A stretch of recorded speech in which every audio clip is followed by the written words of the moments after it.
আজকে আমি যেটা করছি সেটা হলো খুবই স্লোভাবে আমি করার চেষ্টা করছি। জানি না তোমরা কতটা বুঝতে পারছো। একদম ইজিলি স্ক্রিনে দেখতে পাচ্ছ কিভাবে আমি দেখাচ্ছি। আমাকে অনেকেই কমেন্ট করে বলে যে আমি একটু দ্রুত দেখাই।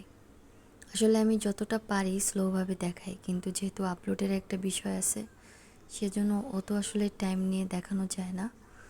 তো যাই হোক, আমার ঘর আঁকাটা অলমোস্ট ডান। এখন আমি কালার করব। ফার্স্টে একদম ডিপ ব্রাউনের পরে যে একটা কালার একটু লালচে ব্রাউন যেটা, সেটা দিলাম আমি। ফার্স্টে ডিপ থেকে লাইট দিলাম। আমি ঘরের ছাদের অংশের কাজটা করছি। দেন আমি ওটার থেকে একটু লাইট কালারটা দিলাম। তারপরে আমি বাদামি লাইট কালারটা দিলাম।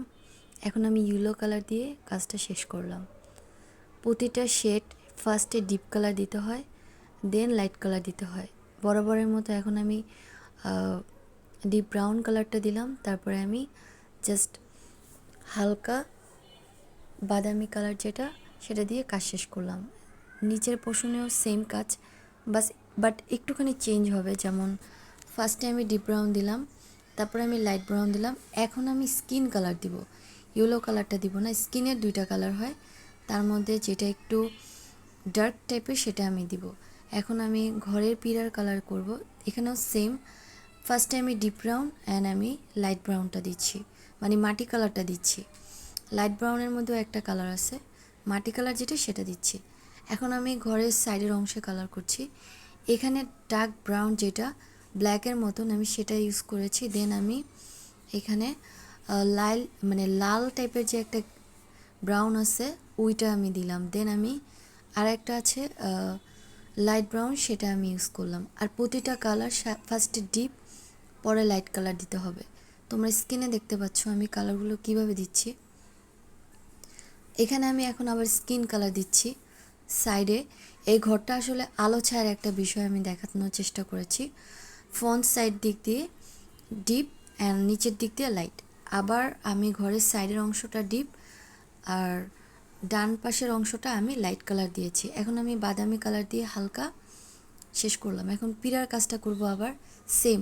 যেহেতু ঘরটা আমার অ্যাঙ্গেলভাবে আঁকা, সো কালারটা আমার অ্যাঙ্গেলে একটা শেডও পড়বে, সেজন্য আমি পিলার কালারটা একদম ব্ল্যাকের মধ্যে যেটা ডিপ ব্রাউন সেটা দিয়েছি, অ্যান্ড লাইট ব্রাউন দিয়েছি, অ্যান্ড লাস্ট মাটি কালার দিয়েছি। এই তো আমার ঘরের কালার শেষ। এখন একটা ইম্পর্টেন্ট কাজ, সেটা হলো ফিনিশিং দেওয়ার সময় অবশ্যই কালারের নিচের অংশ দিয়ে আমি কাজটা করব। দেখতে পাচ্ছ আমি কিভাবে করেছি। দেন আমি এখন ভিতরে কাজটা কিভাবে করলাম। ফার্স্ট একটু black and deep brown and বাদামি কালার, দ্যাটস ইট। এভাবে আমি কাজটা শেষ করলাম। আর ব্ল্যাক কালার দিয়ে আমি একটু জাস্ট সেট করে নিচ্ছি। এখন আমার মনে হচ্ছে আমার ঘরের দরজাটা একটু বাঁকা হয়েছে, সেটা আমি এখন পেন্সিল দিয়ে কিভাবে ঠিক করি দেখো। এই ঘরটা না মুছে না কিছু করে আমি ঠিক করছি। এইভাবে যখন তোমরা ড্রয়িং করবা, কোনো একটা কিছু ভুল হলে সেটা ইনস্ট্যান্ট রং দিয়ে কিভাবে সংশোধন করা যায় সেটা তোমরা করতে পারো চাইলেই।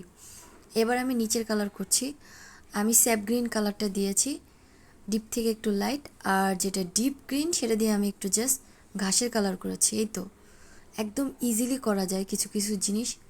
এখন আমি নর্মাল একটা পেন্সিল দিয়ে হালকা একটু বর্ডার লাইন করলাম। আর আমার মনে হচ্ছে একটু ব্ল্যাক কালার দিয়ে আমি একটু হালকা বর্ডার করলে ঘরের সাইডে একটু ভালো হয়, তার সাইড করলাম। আজকের মতো টাটা, বাই বাই, আল্লাহ হাফিজ।